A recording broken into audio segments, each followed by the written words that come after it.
Dumbphone owners have lost their minds. All my Gen Z friends want to ditch their smartphones. It's cool, they're cool, but there's more at stake than they think.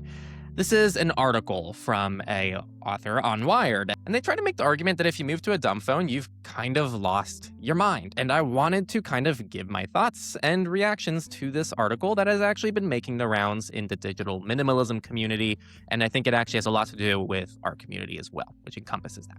I want to start with where I think everybody overall agrees on, unless you are running a big tech company, maybe, and even then, maybe you would agree with this, but I'm sympathetic to the urge, and this is from the author. I waste hours a day and lose hours of sleep to the tyranny of the scroll. I'm trapped in a shame spiral for spending so much of my precious life watching videos of complete strangers until my eyes sting and my head aches. And ideologically, I like the sound of withholding personal data from corporations, of not succumbing to ads every time I unlock my home screen. But they haven't gone dumb, and the reason is simple. They are terrified. And I totally understand all of this. This is super honest, super relatable, and I think smartphone addiction is really real, and also just internet addiction as a whole. Like, these platforms are designed to be addictive. And I'm going to talk about this a lot and where I actually don't agree with this author. And the author does acknowledge the problem. But I have a ton of issues with this article, and I want to break down the points one by one, starting with the first example. And the main, character of the story is Lila, who is described as the crunchiest person I know, and it's apparently a friend of the author. She refuses to kill bugs and rats, which apparently is crunchy because she cares about other living things. And the story starts here with something that's interesting. The author says a university administrator explicitly told her she couldn't perform her studently duties without one, referring to an iPhone, two-factor authentication, and all of that. And the author doesn't really make any points about this quite yet, but I do just want to overall clarify that this is a real thing. If you ever move to a dumb phone, you're going to start stumbling on issues in the system that do require smartphones. And I would already make the argument that that doesn't necessarily mean people are broken for wanting to move away from smartphones. It means that the system is broken, not that dumb phones are wrong. The university created this problem, not Lila. I'm going to use a lot of car analogies today because I think that they are actually very applicable to the story, but it's like blaming people who can't afford cars or don't want a car instead of fixing the public transit system so they can easily get around, and then blaming them for making a choice that doesn't let them get anywhere as conveniently as they can. Now, the author goes ahead and says, I haven't gone dumb, and the reason is simple. I'm terrified. Ditching my smartphone would be completely disorienting. It would significantly reduce my overall competence. It's deeply embarrassing. It really makes me feel like a giant baby, but I'm certain that my smartphone is a part of me. I mean that literally. The panic I feel when I lose sight of it is visceral, existential, as if pieces of my physical body are missing. And I think the self-awareness of this issue is actually impressive. And if most people had this level of self-awareness, they'd probably stumble on a very similar conclusion to their relationship with their smart devices. But my one thing I'm going to add here right away before, this video is going to get a little more juicy, is that I do think this is learned helplessness. No one is born and comes out the womb going, oh man, I really need a smartphone right now. You weren't born needing a smartphone. So I would make very strong and compelling arguments that your brain is actually adapting to the smartphone, not the other way around, which means that that is an adaptation that can be reversed. And I feel like there's this helplessness that the author has that this is just the way things are, when I don't really think they need to be this way. Think about it this way. We actually have technology that is far more superior than just a smartphone in your pocket. The kind of technology that ends up in space, that ends up in specialized use cases. We literally pick any niche and go to like the most expensive areas of that niche, and you're going to find where like the real advanced technology exists. And guess what? That technology isn't addictive. You don't see people doom scrolling on it because those technologies have an actual use case and they don't have any kind of incentive to, actually keep people on them 24/7 with algorithms. So smartphones don't need to have this addictive element to them. The addictive element is one of the features that is intentionally put there. Now the author starts referencing some interesting psychology, how back in 1998, Andy Clark and David Chalmers introduced their extended mind hypothesis, the idea that external tools can extend in all but physical way the biological brain. Checking the Notes app for your grocery list, using Google Maps to get to your friend's house, that's not just your phone at work, and it's also not just your biological brain. It's a single cognitive system composed of both. Since the age of 14, when I got my first iPhone, my mind has welcomed Apple's increasingly powerful operating systems and over the years fused with them.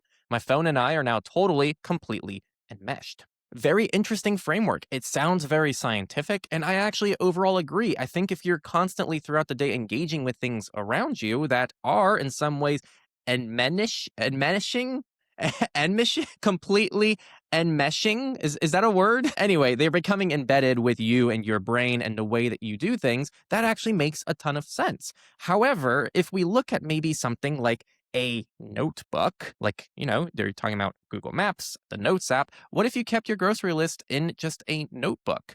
That is an extension of your mind as well. You're saving your notes, but you could still function without that notebook. The notebook is there for one single purpose, which is just to serve you your notes. When you use Apple Notes, it depends on you needing internet access. It depends on you having to have an Apple account. It depends on you having to have maybe the latest version of your operating system so the iCloud can sync between your devices. There are so many prerequisites to get access to the same technology via Apple Notes than just a notepad. And the other thing is that a notepad only does that one singular task, whereas Apple Notes has probably a bajillion different things that's going to come up on your face before you actually open the note and type out what you want. And maybe you'll get 8 notifications as you type out your note. It's not really science. It's just marketing dressed as philosophy here. And I think these devices, yes, are an extension of us. I fully agree with the author, but they don't need to have this crazy side effect of distracting you and keeping you on them as long as possible. If you have a notepad, you're only going to take as much time as it takes to write the note down that you need, and then you close it and then move on. And when you go to the grocery store, you open it to see what's on there, and you just check it when you need to use it.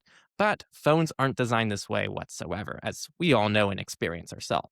Now, the author goes into this and says, I went to the Apple Store to replace my worn out device with a new and improved one. In classic irresponsible teenage fashion, I hadn't backed up my data from recent months, so my photos from that school year disappeared. My memories of that period, it turned out, disappeared along with them. A road trip across the South, a friend's dramatic breakup. I knew intellectually that these things had happened, but I had no real feeling for them, no specific images to trigger my recollection. I'm going to be pretty blunt because there's no way to get around this, but yes, I understand if there's a part of a memory that maybe isn't there anymore because you lost the photo.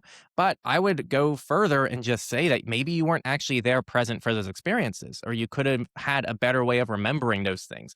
Humans remembered things for thousands of years without a photo. Photos are quite new developments, and yet we've still been able to translate knowledge, information, and stories for hundreds of thousands of years.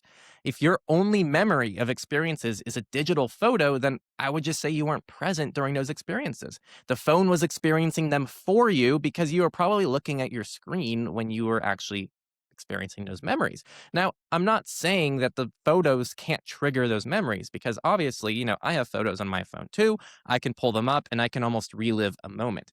However, if the entire experience, if I'm at a concert, for example, and I'm just recording the concert the whole time, and I lose that, then I lost literally my whole experience of the concert. But if I just take this is actually what I do, a little insight. If I'm at a concert, I'll just take one or two photos, maybe like a 30-second video at the very beginning, and then I keep my phone away the whole rest of the time. And I think I've actually gone back to rewatch or see those photos and videos again like maybe once or twice, and I still remember those experiences really deeply because I was fully present for them. Apple's trying to do this thing now where you take spatial photos so you can buy an Apple Vision Pro for like $4,500 and you can re-experience the memory in a spatial thing. And I'm not saying that's not cool and there's not cool technology there, but I think it actually, again, speaks to my point here that these are what these big tech companies kind of want. They want you to experience things through the phone, through the camera, through the lens of the Vision Pro. But that's not the most real and most intimate way to experience things. Get rid of the tech and actually experience it with your own two eyes. This person's dependence on those photos and the fact that their memories are intertwined with their photos speaks to what I would consider this toxic relationship that people have with smartphones, which I would also argue the friend that is kind of, the enemy of this story is trying to break free from. I think there's something very legitimate for someone wanting to get away from this. And now the author gets into some more interesting points, might I add? I don't know. So Clark was quick to remind me when we spoke this past summer that our brains can break too. You could have a mild stroke or something. That bleak reality led me to the perhaps even bleaker thought that my smartphone may actually be more reliable than my biological brain. I feel a sense of certainty that my brain will one day decline, that it may actually be in the process of doing so as I write this, but it feels unlikely that I'll one day have to navigate life without a pocket-sized internet-connected vessel. The continued existence and availability of the smartphone or of the devices that will one day replace them is also more certain than that of my partner. Our partners leave the house every day to go to work. Our partners might even leave us for good, and our partners will, without a doubt, die. My iPhone might shatter into a million pieces, but the software that makes my iPhone uniquely mine lives, in theory, forever. Clark assured me that my feeling of enmeshment, maybe that was the word I was looking for earlier, is not just normal, it's by design. Tech companies have a vision of technologies as potentially mind extended, he said. No doubt about that. Now, first off, I just have some incorrect assumptions that I think the author makes. I think the author really falls for the overall marketing that these big tech companies have, which is that you own your data forever and nothing will ever happen to it. This just isn't true, and it's wildly wrong. A good example of this, if you purchased Adobe's CS suite way back, I believe it was CS2 or CS3, like you bought the whole damn thing. But let's say you got a new computer recently. Lewis Rossman actually covered how Adobe removed the download servers for this software, and it's software that people paid for. So now the only way to still get that software was if you pirated it, even if you bought and owned the damn software. Apple will stop updating your old iPhone. If Apple goes bankrupt, iOS dies with it. It is not open source software. The community cannot just endlessly support it. Your software and hardware will die, and your brain, even declining, is yours forever. And I would argue that that is the only thing that matters. If your phone still remembers everything, but your brain doesn't, in this kind of scenario that this author paints, who cares about the damn phone? Like, does the memory mean anything anymore? Like, it's a valid question, right? Like, if you are able to see a photo of you and your grandkids, but you don't even remember your grandkid, does that still mean something? I don't know. I've never thought about these issues, but the author just makes the assumption that it must be the same thing because the iPhone outlives your brain. I just don't agree with that. And I think this person, Clark, assured me that my feeling of enmeshment is not just normal, it's by design. Enmeshment. Weird words, man. It's not just normal, it's by design. Tech companies have a vision of technologies as potentially mind extended. No doubt about that. And so the author's well aware of this stuff. The self awareness of the author blows me away because most people, if they kind of come to this conclusion and this critical thinking that is required to get to this point, they normally go, oh, this sounds bad. I'm going to at least set up some boundaries with my phone because I don't want this kind of toxic relationship. But yeah, this author and also the, scientist or whoever this person that the author is talking to has just admitted that tech companies intentionally created this dependency. And your response, the author's response, is to just surrender to it. It's like tobacco companies coming forward and saying, our cigarettes are designed to be addictive. And smokers saying, well, guess I'm a smoker forever. It's like, what? Like, there is so much more autonomy and independence that we can have in these situations. We don't have to surrender to the things that these big tech companies are trying to convince us are normal and okay. All right, now I'm going to get into a part of an article that I think is actually really well written. It's like the downsides of dumb devices. I've fantasized about going dumb. I've also fixated on its downsides, in part as an intellectual exercise. I would say, just quick pause, actually try it. Like, there is no harm. Just take your normal phone. If you have an old phone, if you can borrow one from someone else, you can also just get a dumb phone for like $20 from a lot of places nowadays. Just try it. Get your smartphone, turn it on airplane mode, and just keep it in your drawer, and then go out and live your day in the life with a dumb phone. It's a very simple exercise that you can try for a very low budget. But to continue, but mostly just to justify my smartphone use. For one, my relationships might suffer. Plans with friends are often made on the fly. Would I be left out of those? Conversations frequently begin with a reference to something I'm expected to have encountered on social media, read in a group chat, flinched at in a New York Times alert. How would I keep up? I use an app to activate the laundry machines in my building's basement. I'd have to start trekking to the laundromat. So yes, I think this is actually somewhat legitimate, right? Dumb phones are going to have this huge lifestyle difference that comes along with them because people are used to the conveniences of their smart devices. What I would push back with is a lot of these examples just, I'm going to say it plainly, don't fucking matter. Plans with friends are often made on the fly. Would I be left out of those? No, because your friends can still text you on a dumb phone and they can still call you. Your friends locally should still be able to contact you. And if they're real friends, they can make a simple switch. And I don't think you need to inconvenience all your friends with your technological choices, but that is not that big of an inconvenience. Next point, conversations frequently begin with a reference to something I'm expected to have encountered on social media. Bro, You're talking to Mr. Don't know shit about what's going on in the world for the last, 10, 15 years at this point. So ever since I deleted social media. There's some friends I have who literally just talk about things that happen on social media. And then I'm like, I have no clue what you're talking about. They reference things I don't know what's going on. And you know what? I still have a good time hanging out with them. They actually seem to enjoy explaining it to me. And let me tell you, there is no substance in any of this. Like all the stuff I hear about is just kind of dumb pop culture stuff that just isn't relevant to life and anything that's real and intimate. Read in a group chat. All right. That is a feature, actually, of dumb phones, is you don't get bombarded in annoying group chats. I mute almost every group chat I'm in. Flinched at in a New York Times alert. We don't need to be checking news all day. It's just not healthy or good for us. How would I keep up? I use an app to activate the laundry machines in my building's basement. I'd have to start trekking to the laundromat. Yes, that is an issue with your laundry machine company. I feel really bad if you have that dependency because they shouldn't only have a smartphone activated way.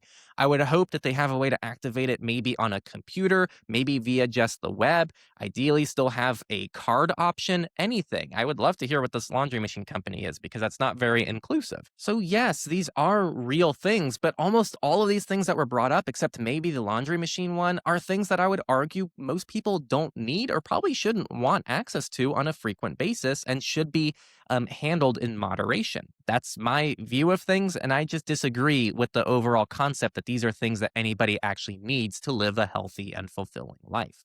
If your friendships require constant smartphone availability, those are, I would argue, weak friendships. They're not real and they're not prioritizing real intimacy.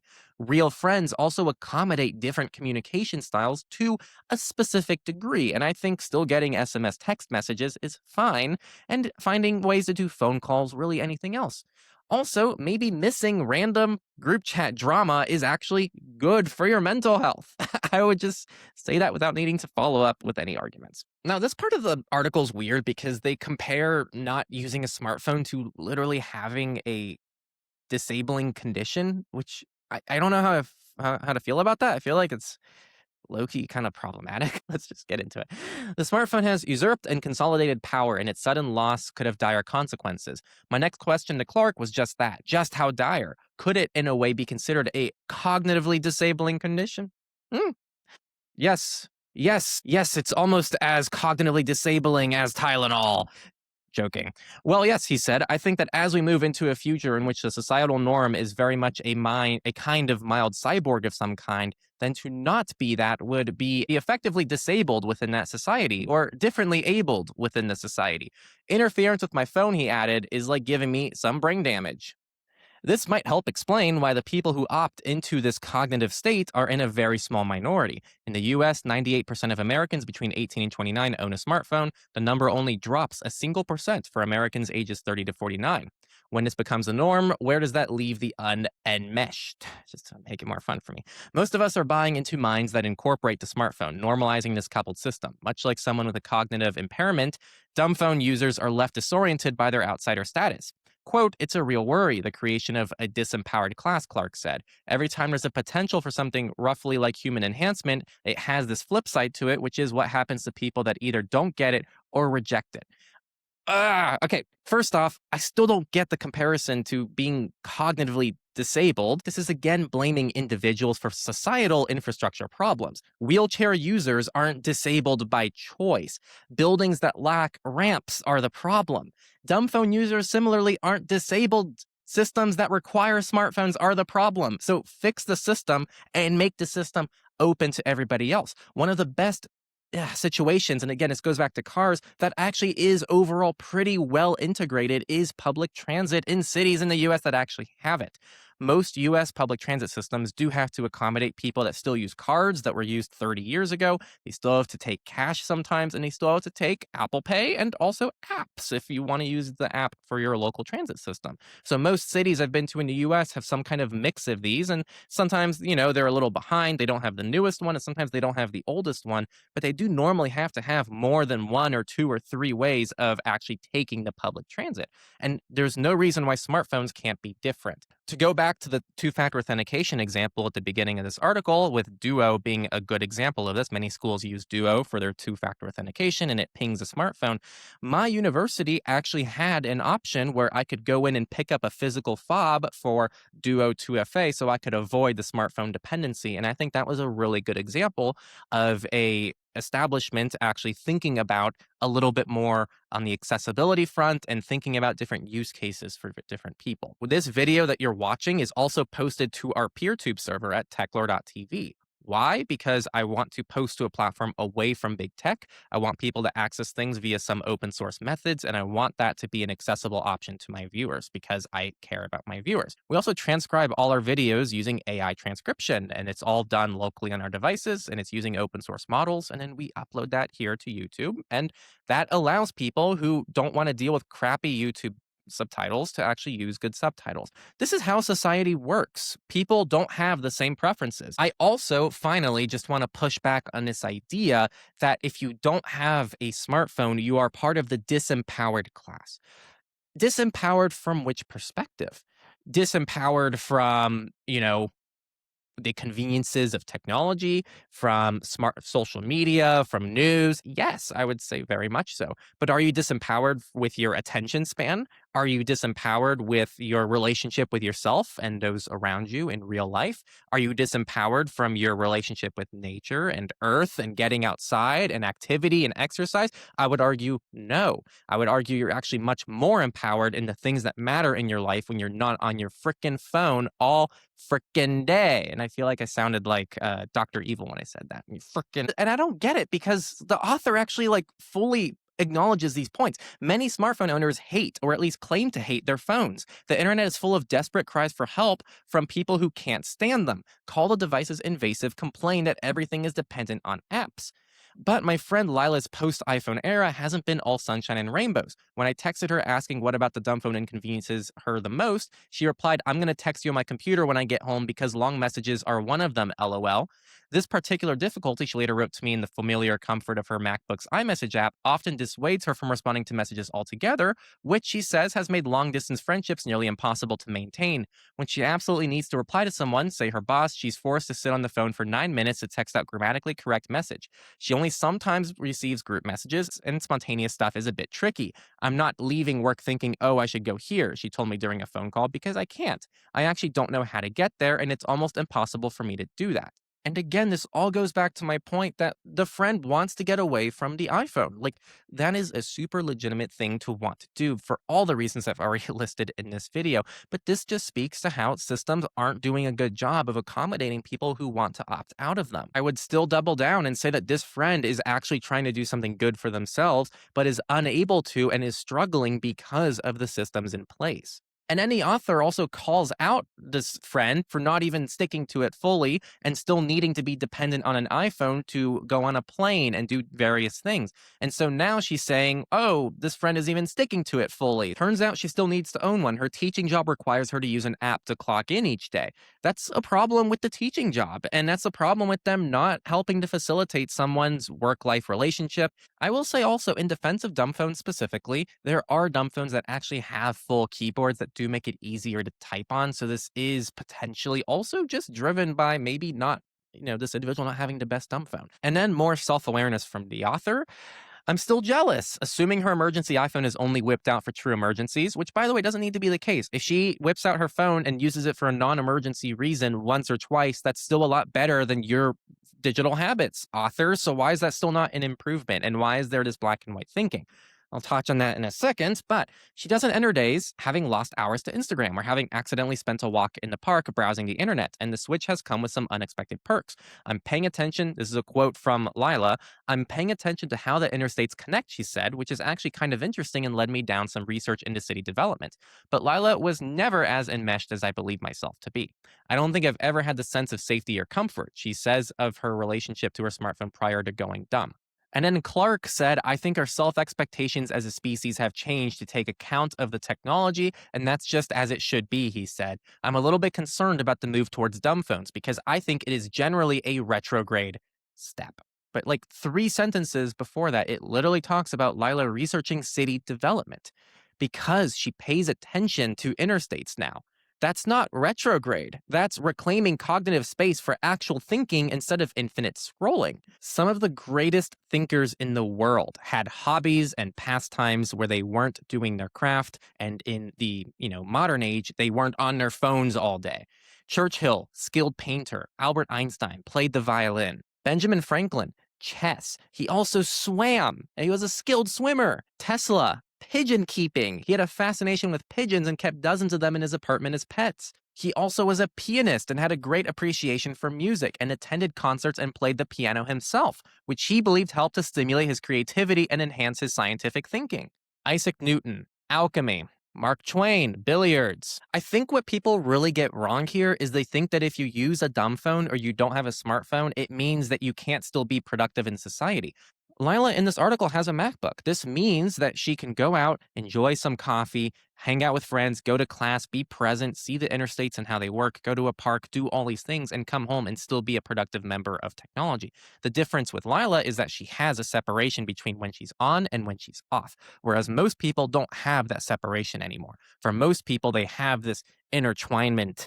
I'm not going to use the damn enmeshment word that they want me to use, but there's this intertwinement between the smartphone that's in your pocket all the time, the Apple Watch on your wrist, and also your existence. And all those things are together as one, and there is no more boundaries anymore, and everything just feels like it's the same reality. And that's where you start, checking your phone while you're going through a park. It's when you're checking your phone when your kid is right in front of you. It's when you're looking at your phone when you're at a concert. This is what happens when people fully are involved in their technology and they don't have actual independence and autonomy with their brain. So I don't understand what the concern is for people even having a dumb phone. I think this person thinks that people just move to dumb phones and that's just their existence on a dumb phone. That's almost never the case.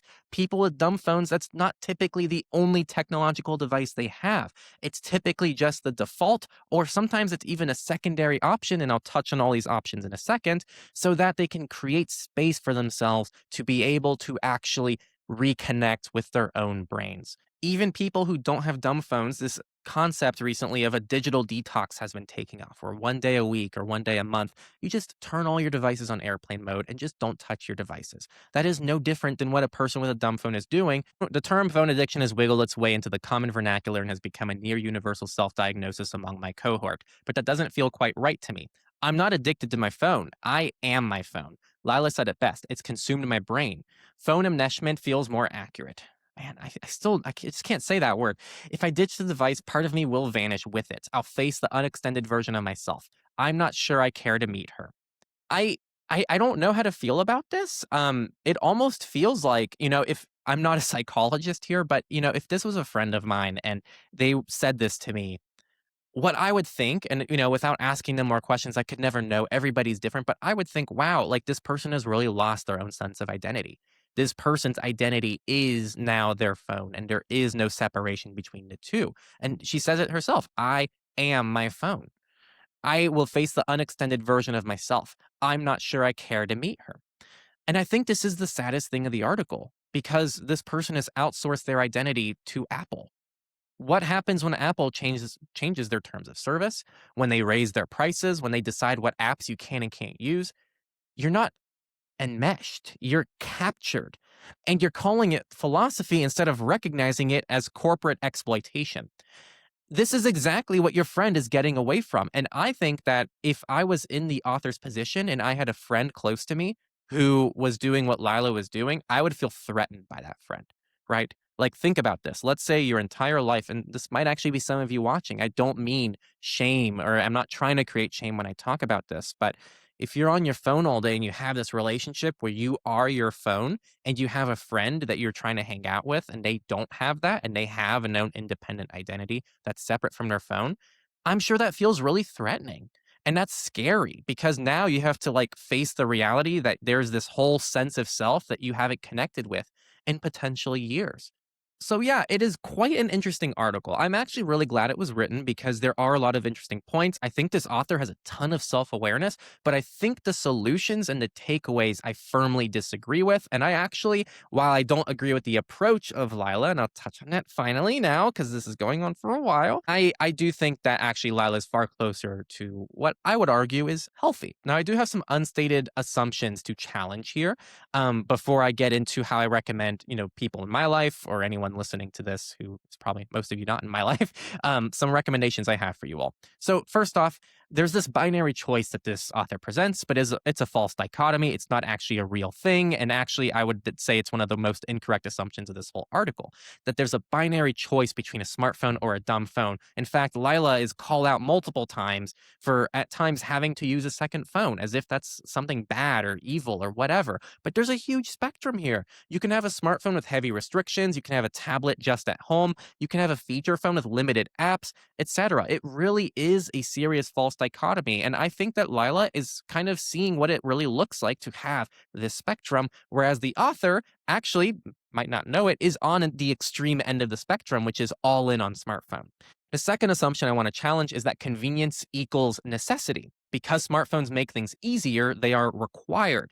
Now, humans have navigated cities, maintained friendships, and held jobs for millennia without smartphones. So, convenience is not a necessity. And while you can make the argument that there are disadvantages to being on a dumb phone and you will lose out on certain societal perks, I would still turn that around and say that's an issue with the way society is structured rather than an issue with the person.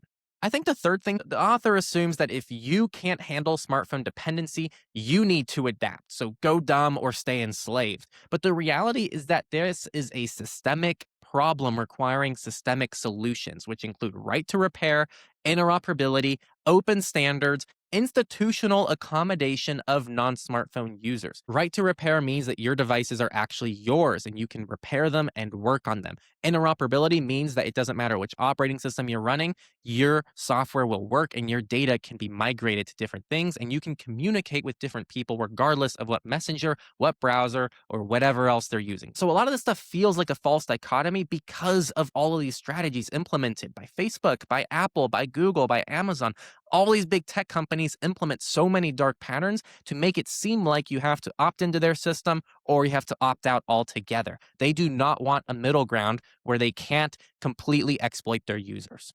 So, now my actionable advice to all of you. First, remember that this is a spectrum. I have multiple devices back here, and it's not because I'm using all of them at the same time, which is what the author might think. It's because I have different devices for different use cases, and it allows me to maintain a better boundary between things. Some devices are more for productive work. So, recently I got a desktop. That's actually what I'm recording on right now. It's a Mac Mini, and the Mac Mini is really just for recording, producing videos. That is about it. It doesn't have any social media. It doesn't really have any accounts on it outside of the accounts I need to upload and produce this content. I have specific software I choose to install on my main phone. I also have a secondary phone and I have a dumb phone.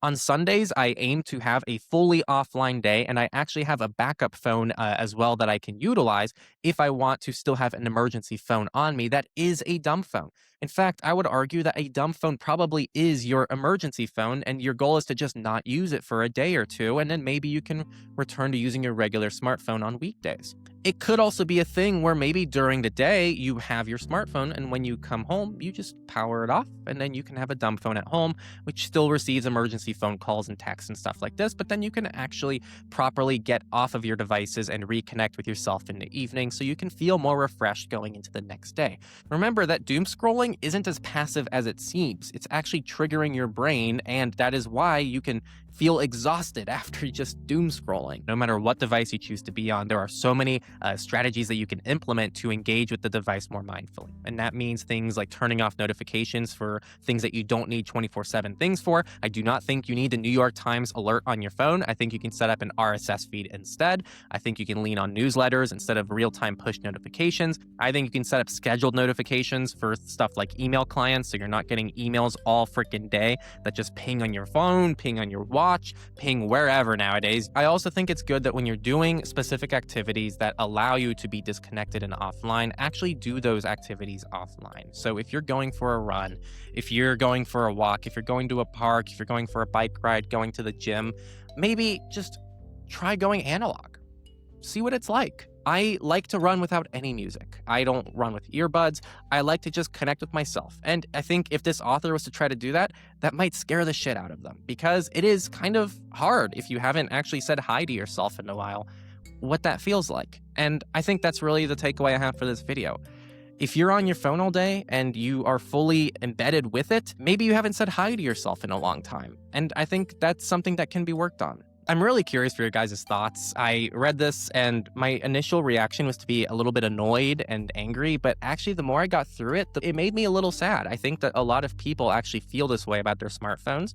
And I think it's a hard reality to know that maybe it goes deeper than just the phone. So those are all the takeaways I have. If you want to learn more, I actually recommend Jose's channel. He talks a lot about Dumbphones on his channel, and he has some really good takes. And I even interviewed him on my podcast, Techlore Talk. So if you want to learn more about Dumbphones, digital minimalism, what it really means, because it's not just completely disconnecting from technology and go living in the woods. That's not at all what it means. And actually, a lot of the most productive people in the world have the best relationships with technology, and they're not using them all day.